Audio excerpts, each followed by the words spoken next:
John Perry, at 70 years old, had amassed a fortune that many could only dream of. Owner of solid investments in real estate, stocks, and shares in various companies, he built his wealth over decades through smart decisions and an unwavering focus on growth opportunities. His portfolio was diverse, ranging from commercial properties in major cities to emerging tech companies. However, despite his vast fortune, John chose to live a simple life. He never indulged in extravagant luxuries or public displays of wealth. He preferred to remain discreet, far from the spotlight and the glamour that typically surrounds millionaires. For John, the true value of money was in the security it provided for his family, especially for his grandson Charlie, who was his greatest source of joy. He didn't need mansions or luxury cars. What mattered most to him was ensuring Charlie had everything he needed, even during the toughest times. And when his grandson was diagnosed with terminal cancer, John felt that all the money in the world now had a greater purpose, fulfilling Charlie's dreams. That's when he learned that the boy's biggest wish was to fly in a helicopter. Determined to make this dream a reality, John made the decision that would change everything. One afternoon, while having tea on his porch, he watched Charlie playing with toy planes. "Grandpa, have you ever flown for real?" the boy asked, his eyes filled with curiosity. John smiled. "Yes, a few times. There's nothing more special than seeing the world from up there." John's smile softened, but there was a silent sadness behind it. He knew time was against them, and at that moment, he decided he would do whatever it took to make his grandson's dream come true. John didn't need recognition or applause. He had enough to live comfortably, but his true treasure was the happiness of those he loved. And in that instant, nothing was more important to him than seeing the sparkle of happiness in Charlie's eyes. "You're going to fly too, my boy, I promise." Charlie was a boy of only 7 years old, full of life, despite the limitations his health imposed. From a very young age, he had always dreamed of flying. He felt a special fascination with airplanes, helicopters, and anything that soared through the skies. He would spend hours drawing, building paper airplanes, and when outside, he would lie on the grass to watch the aircraft cut through the sky. But Charlie's reality was harsh. Diagnosed with terminal cancer, his time was running out quickly. Even with his strength and courage, there were moments when he grew tired as the disease progressed with each passing day. His grandfather, John Perry, observed this with silent sadness, but was determined to bring happiness to his grandson. And if there was one thing Charlie still wanted more than anything, it was to fly in a helicopter. One night, as John was telling stories to help his grandson fall asleep, Charlie, lying in bed with his eyes sparkling with excitement, asked, "Grandpa, what was it like when you flew in a helicopter?" John paused for a moment, smiled, and replied, "It was like the whole world became tiny from up there. You feel free." The boy became thoughtful, staring at the ceiling as if he could already imagine the sky opening up for him. After a brief silence, he spoke in a weak but hopeful voice. "Do you think we can fly sometime soon?" John felt a tightness in his chest upon hearing that, but his smile remained steady. "You will, my boy. We'll fly together, and you'll see the whole world from up there." Charlie smiled, that genuine smile that only children know how to give. And in that moment, John knew he had a mission. John's love for Charlie was what drove everything. He couldn't control time, nor the illness, but he knew he could at least give Charlie the chance to fulfill that one last great dream, to fly. With Charlie's wish in his heart, John decided it was time to act. He knew he didn't have much time left and wanted every moment with his grandson to be special. One day, dressed in his usual simple and comfortable clothes, he went to an aircraft dealership near his home. The place was imposing, with helicopters and airplanes displayed in a near theatrical manner. John walked through the showroom, carefully observing the machines. The engines gleamed under the overhead lights, and the air inside felt colder and more formal than usual. He approached a counter where the manager, a man named Mike, was watching everything with an expression of disinterest. "Excuse me," John said with a gentle smile, "well, do you rent helicopters? I have a grandson who would love to go for a ride." Mike looked John up and down, assessing his simple appearance and immediately making a judgment. With a half smile of disdain, he responded condescendingly, "We do rent helicopters, but maybe you should look for something more within your means." John felt the weight of Mike's words but remained calm. He was there for Charlie, and he wouldn't let arrogance steer him away from his goal. "I just want the best for my grandson. He's very sick and riding in a helicopter is his biggest dream." Mike, impatient, shrugged and turned his face away, clearly uninterested. "Look, I don't know if you can afford to rent a helicopter. You might want to book a cheaper, one-time ride with another agency." John took a deep breath, about to leave when a softer voice interrupted him. "Sir, can I help you?" said a young salesman who had witnessed the scene. He approached with a warm smile. "My name's David." John looked at David with gratitude in his eyes, feeling that maybe there was someone willing to truly listen. "My grandson, he's very sick. He's only 7, and his dream is to fly in a helicopter. I just want to make that happen for him." John's voice trembled slightly as he spoke, but he stayed strong. David, moved by the story, nodded. "Let's see what we can do, sir. I'm sure we can make this dream come true."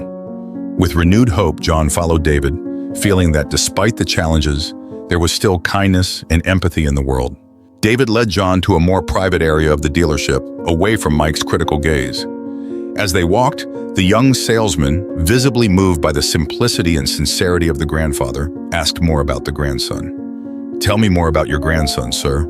He must be a special boy." John smiled, a mix of pride and sadness in his expression. "Charlie, he means everything to me. A boy full of life, always dreaming of flying. But he's very sick, you know? Cancer. We don't have much time, but I'd do anything to see him smile. He just wants to fly, David, and I need to make that happen." David paused, absorbing John's words. He knew this request wasn't just another sale. It was a chance to do something truly meaningful. "I'll talk to the owner of the dealership, Rebecca," David said firmly. "She's a fair person. I'm sure we can find a solution." John nodded, grateful for the young man who, unlike the manager, saw beyond appearances. As he waited, he looked around, feeling that finally, things were starting to take a better turn. Shortly after, David returned with Rebecca, a woman with a firm posture but gentle eyes that radiated empathy. She approached John, and before he could speak, she extended her hand with a welcoming smile. "Mr. Perry, David told me your story. I can only imagine what you and your grandson are going through," Rebecca said sincerely. "If his wish is to fly, we will make that dream come true, and we won't charge anything for it." John, surprised by the generosity, shook his head in refusal. "I appreciate it so much, but I'd rather pay a fair price. I don't like accepting anything for free. I can pay, I just want him to have the best experience." Rebecca, touched by John's integrity, respected his decision. "If that's what you prefer, we'll accept, but know that we're here to make sure everything is perfect for Charlie." John smiled, feeling the weight of his worries lift. Now, with David and Rebecca's help, Charlie's dream was just one step away from becoming a reality. With the decision made, Rebecca began organizing the details of Charlie's flight. She knew this wouldn't just be an ordinary trip. It was a moment John and Charlie would cherish forever. She called David and other staff members to coordinate everything as best as possible. Meanwhile, John sat patiently in an armchair waiting. Rebecca approached him with a contract in hand. "Here it is, Mr. Perry. A helicopter will be prepared, and we already have an experienced pilot ready. You can fly whenever you'd like." John took the contract, and as he read through the clauses, Rebecca watched him with admiration. For someone who could have everything, he always chose the humble path, putting his grandson's well-being first. When John finished reviewing, he looked up at her. "I really appreciate this, Rebecca. Charlie is going to love it." Rebecca smiled, and before he signed, she added, "Mr. Perry, if you change your mind, the offer to waive the fee still stands." John gave a slight smile, but remained firm. "I truly appreciate it, but I believe certain things have value, and paying for the flight is the least I can do for my grandson. He deserves this." Rebecca nodded, once again respecting John's stance. "Understood. We'll make sure Charlie has the best experience of his life." The next day, the helicopter was ready, gleaming in the sunlight, with the company's name discreetly painted on the side. An experienced pilot, who had been flying for years, introduced himself to John. "ATT, my name's Steve, and I'm ready to take you to the skies. We'll make this unforgettable for Charlie." John shook Steve's hand, feeling the care and dedication everyone was putting into making his grandson's dream come true. The big day had finally arrived. The helicopter gleamed in the sunlight, parked on the dealership's helipad, its imposing blades waiting to take off. John and Charlie arrived early, the boy excited yet visibly weak. His eyes sparkled with a mixture of excitement and curiosity. For him, this was the fulfillment of a dream that once seemed too distant, until his grandfather made it possible. Steve, the experienced pilot, greeted them as soon as they arrived. "Hey Charlie, are you ready to see the world from up there?" Steve asked with a smile, crouching down to be at the boy's level. Charlie looked at the helicopter and then at his grandfather, his face barely able to contain his smile. "Yes, ready to fly really high," he responded, his voice weak but full of joy. John, watching his grandson, felt a mix of emotions. He knew Charlie's time was limited, but at that moment, everything seemed to be in the right place. He took the boy's hand, gently squeezing it, and said, "Let's go, champ. The sky is waiting for us." They were led to the helicopter, where Steve carefully helped Charlie settle into the front seat. John sat next to him, always attentive to his grandson, while David and Rebecca, who were at the dealership, watched the scene with silent smiles. Steve adjusted Charlie's headphones and patiently explained, "Now you're going to hear the sound of the blades spinning, and in a few minutes we'll be flying. Don't worry, I'll show you the world from above like you've never seen before." Charlie looked at John with a special sparkle in his eyes. "Grandpa, will we see the clouds?" John smiled, deeply moved. "Yes, we will, my boy. We'll see the clouds, the rivers, the mountains, everything you can imagine." The blades started to spin, and a deep hum filled the air. Charlie, amazed, held his grandfather's hand tightly, feeling the vibration of the helicopter beneath his feet. Slowly, they began to rise. The ground grew farther away, and the trees, houses, and streets turned into tiny dots below them.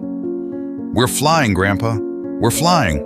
Charlie exclaimed, his happiness overflowing. John, with teary eyes, looked at his grandson, knowing that this moment was the fulfillment of a dream, not just Charlie's but his own as well, the dream of seeing his grandson happy even amidst the pain. "Yes, my boy, we're flying really high," John replied, his voice choked with emotion. As they flew over the city, Charlie pointed out every detail from above, enchanted by the view. And so, flight after flight, each journey became a new adventure for the boy, and for John, an invaluable treasure of memories. When they landed, Charlie, with tears in his eyes, thanked his grandfather and the pilot for the incredible day. John, deeply moved, made a decision. He didn't want this to be a one-time thing. He would buy the helicopter so they could fly whenever they wanted until Charlie's final days. When John returned to the dealership to inform Rebecca, she insisted on giving him a good discount, but John refused, saying he wanted to pay full price as a thank you for providing that experience for his grandson. Flight days had become Charlie's greatest joy. Each ride was a new chapter of adventure, and John never missed a moment by his grandson's side, always attentive to every smile and expression of wonder the boy displayed. But as time went on, the reality John feared began to creep closer. Charlie's body no longer responded as it once had, and his strength seemed to fade more each day. One sunny afternoon, after one of their helicopter rides, John noticed that Charlie was more tired than usual. The boy, always full of energy and enthusiasm, now could barely keep his eyes open, even after an adventure he used to love. "Grandpa, I think I'm really tired," Charlie said softly, resting his head on John's shoulder as they headed home. John, with a heavy heart, just stroked his grandson's hair, trying to hide the concern that flooded him. "It's all right, my boy. Let's rest a little today. Tomorrow, if you want, we can fly again." Charlie, with a small smile, nodded, but his eyes held a sadness that John understood all too well. He knew the end was near, but he stayed strong for Charlie, determined to make every moment a gift. In the days that followed, Charlie grew more and more weak. The flights became rarer, until one quiet morning, John felt it was time to say goodbye. "Grandpa," Charlie said in a weak voice, holding John's hand, "I did get to fly, right?" John, with tears in his eyes, held Charlie's small hand in his and replied, "Yes, my boy.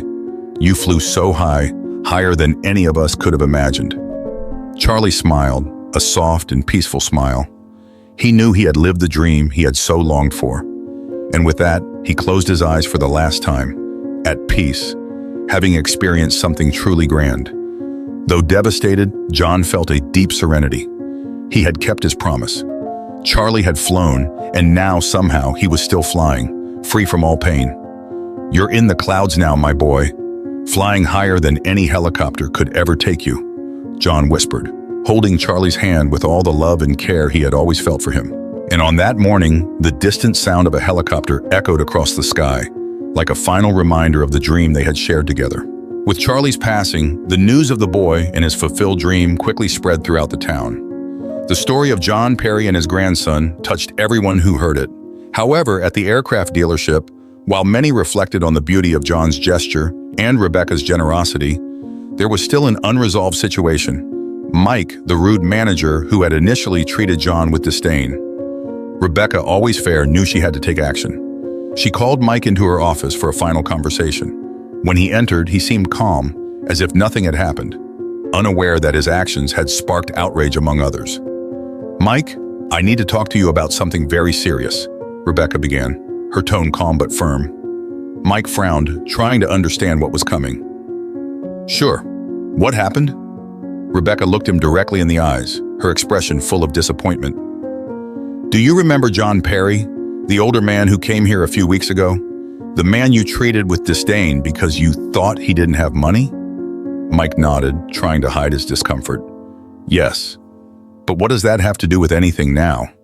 Rebecca took a deep breath, keeping her calm, but her eyes reflected the seriousness of the situation. "John is a millionaire, Mike, but more importantly, he's a man of integrity who came here to fulfill his terminally ill grandson Charlie's final wish. And you judged him by his appearance. You treated him like he didn't matter, without even trying to understand what he was asking for. That's unacceptable." Mike, caught off guard, tried to justify himself. "I didn't know. He looked, ordinary. I didn't think he was important." Rebecca shook her head, disappointed. "That's exactly the problem, Mike. Here, we treat everyone with respect, no matter how they dress or what they appear to have. John and Charlie taught us something very valuable about humility, empathy, and the value of life. And frankly, your attitude is incompatible with our company's values." Mike attempted to argue, but Rebecca was clear. "I can't allow someone who treats customers with disdain to remain here. You're fired, Mike." Mike's face turned pale. He knew there was nothing left to say. He left the office, leaving Rebecca with the feeling that justice had been served. It was necessary to act to maintain the respect and dignity that John and Charlie's story deserved. After Mike left, Rebecca called David into the office. "David, I want to thank you for your empathy and for understanding what truly matters. Your attitude made all the difference, and I want you to know that it didn't go unnoticed." David, a bit surprised, smiled. "Thank you, Rebecca. It was the least I could do. Their story touched me deeply." Rebecca nodded with a satisfied smile. "From now on, you'll be taking on more responsibilities here. I want people like you leading this dealership, people who understand the value of stories, not just numbers." David thanked her and left, knowing that an important lesson had been learned that day. Kindness and empathy would always prevail, and the dealership was now a place where respect for others, regardless of appearances, was what mattered most. The story of Charlie and his grandfather not only deeply touched the hearts of those who knew it, but also left a lasting impact on the aircraft dealership. Rebecca, the owner of the company, knew that Charlie's legacy deserved to be remembered in a special way. The boy's courage and his grandfather's unwavering love deserved more than just a memory. It was then, on a quiet morning, that Rebecca called David for a conversation. "David, I've been thinking, we need to do something to keep Charlie's memory alive and everything his story taught us." David, who had also grown fond of the boy, nodded, waiting to hear what the plan would be. "What do you have in mind, Rebecca?" he asked, curious. Rebecca smiled, her eyes shining with the clear idea she already had. "I want to name the helicopter we used for Charlie's flights. From now on, it will be called Charlie's Dream," she said, her voice filled with emotion. "This helicopter won't just be a machine, but a symbol of hope and how, even in the hardest moments, we can fulfill the dreams of those we love." David smiled, feeling the weight of the tribute. "It's a beautiful idea. I'm sure John would be touched to know this." Rebecca then organized a small ceremony to make the tribute official. It wouldn't be a large event, just something intimate for the dealership's employees and a few of John's close friends. They wanted to honor Charlie's memory in the most sincere way possible. On the day of the ceremony, John was invited to the dealership. Upon arriving, he was greeted by Rebecca and David, who explained the tribute they had planned. "Mr. Perry," Rebecca began softly, "in honor of Charlie's dream and the love you showed him, we decided to name the helicopter he loved so much. From today, it will be known as Charlie's Dream." John, overcome with emotion, couldn't hold back the tears. He looked at the helicopter, now bearing his grandson's name in white letters on the side. It was a permanent reminder of everything they had lived through together. I don't even know what to say," John murmured, his voice choked with emotion. "Charlie would be so happy. Thank you, from the bottom of my heart." Rebecca smiled, feeling how much that simple act had meant. It was the least we could do. Charlie's spirit and the kindness he inspired in all of us will continue to fly with each takeoff. David approached John and with a firm handshake added, "This helicopter is a reminder of Charlie's dream and how you did everything for him. Every time it takes to the skies, we'll know we're carrying a piece of his spirit with us." John, with a heart full of gratitude, looked up at the sky, feeling that somehow Charlie was there, smiling down at him. The helicopter, Charlie's Dream, wasn't just a tribute, but a symbol of love, hope, and the lesson that everyone learned from that boy and his grandfather. To never underestimate the power of dreams and the beauty of making them come true while there's still time. With the helicopter Charlie's Dream now fully operational, the story of John and Charlie became known throughout the town. It wasn't just the tribute itself that moved people, but also the way John, a millionaire, lived his life with humility and love. He always put others before himself, especially his grandson, and that was something everyone could see and admire. One day, John was sitting in a small cafe, having his usual afternoon tea, when a man approached. He was a familiar face in the town, someone who had always heard of the modest millionaire but never really understood him. "Mr. Perry," the man said respectfully as he came closer, "may I sit for a moment?" John looked up and smiled gently. "Of course, feel free." The man sat down and remained silent for a while, as if searching for the right words. "I've heard about what you did for your grandson, Charlie," he began, his voice a bit hesitant. "It's a story that has touched many people. But what surprises me is that despite having so much, you chose to live so simply. Why did you never show off your wealth?" John, always calm, took a sip of his tea before responding, his gaze peaceful, as though he had reflected a lot on life. "Wealth doesn't define who we are. Money is just a tool, but how we treat people is what truly matters. I lived a simple life because I've always believed that the most valuable things cannot be bought." The man listened intently, surprised by the depth of the words. "And in Charlie's case," John continued, his voice softer, "all I wanted was to fulfill his dream. It didn't matter how much I had. What mattered was the smile on his face when he saw the sky from a helicopter." The man nodded, finally understanding what many still hadn't grasped. John's true wealth lay in the love he shared, the humility with which he lived, and his unwavering commitment to caring for those he loved. "I think the whole town has learned something from you," the man said sincerely. "Humility, respect, and the importance of being there for our loved ones." John smiled but said nothing. He knew that the lesson wasn't just his but also Charlie's, the boy with a simple yet powerful dream that had touched so many lives around him. As the man stood up to leave, he turned one last time and said, "Thank you, Mr. Perry, for teaching us what really matters." John nodded, a peaceful smile on his face, and returned his gaze to the horizon, where the blue sky stretched before him. He knew that even without saying much, the legacy of humility and love he and Charlie had left behind would continue to touch hearts, far beyond that cafe, that town, and that helicopter. Time passed slowly for John after Charlie's departure. The days were quiet, and the modest house where they had always shared happy moments now housed memories he would never let go. John had grown accustomed to the tranquility of his routine, but the void left by Charlie was a constant companion. However, each time he heard the sound of a helicopter flying over his house, he knew that his grandson's legacy reached far beyond the walls of that home. Charlie's dream, the helicopter that now bore his grandson's name, had become more than just a tribute. It symbolized the strength of dreams, the fight for hope, and a love that transcended any limit. Every time the helicopter soared into the sky, it carried with it the story of a brave boy who wanted to fly and the grandfather who made the impossible come true to fulfill that wish. One day while walking in the park, John heard the familiar sound of the blades spinning above him. He looked up, and upon seeing Charlie's dream, couldn't help but smile. It was as if Charlie was there, flying once again, looking at the world from a different perspective, one only he could see. As John watched the helicopter disappear into the horizon, a little girl playing with a toy airplane in the park approached, curious.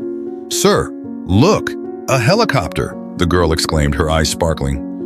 John smiled at her, crouching down to her level. "Yes, it's special, you know," he replied calmly. The girl furrowed her brow, intrigued. "Why is it special?" John remained silent for a moment, pondering the right words. Then, with a distant look, he explained, "That helicopter is called Charlie's Dream. It was named after my grandson.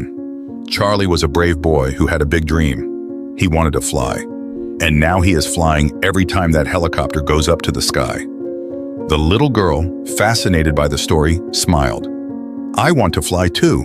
I want to fly as high as the clouds." John, his heart warmed, responded, "You will.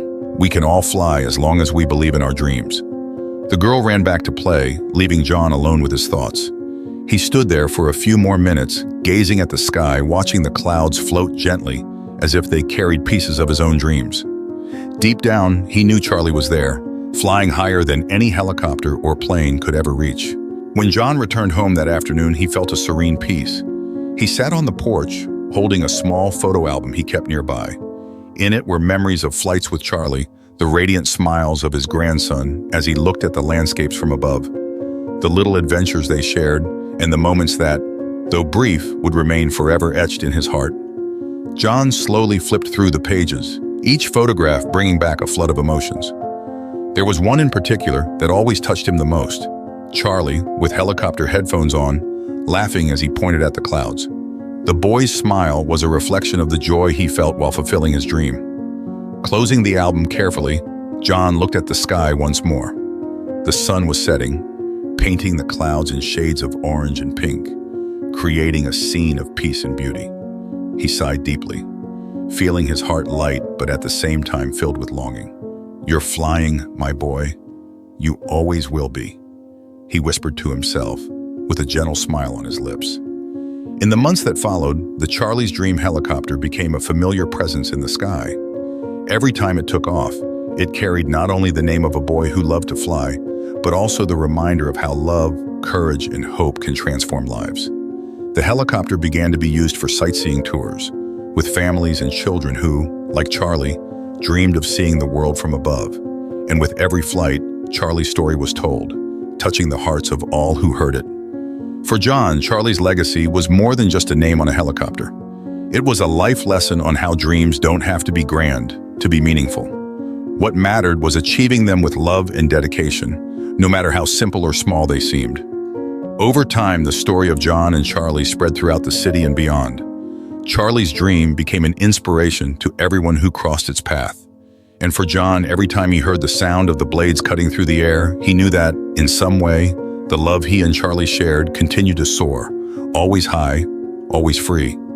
Charlie's legacy was not only in the sky, but also in the hearts of all who had been touched by his story. If you enjoyed this video and want to hear more stories like this one, we have prepared the next video just for you. Click here to watch.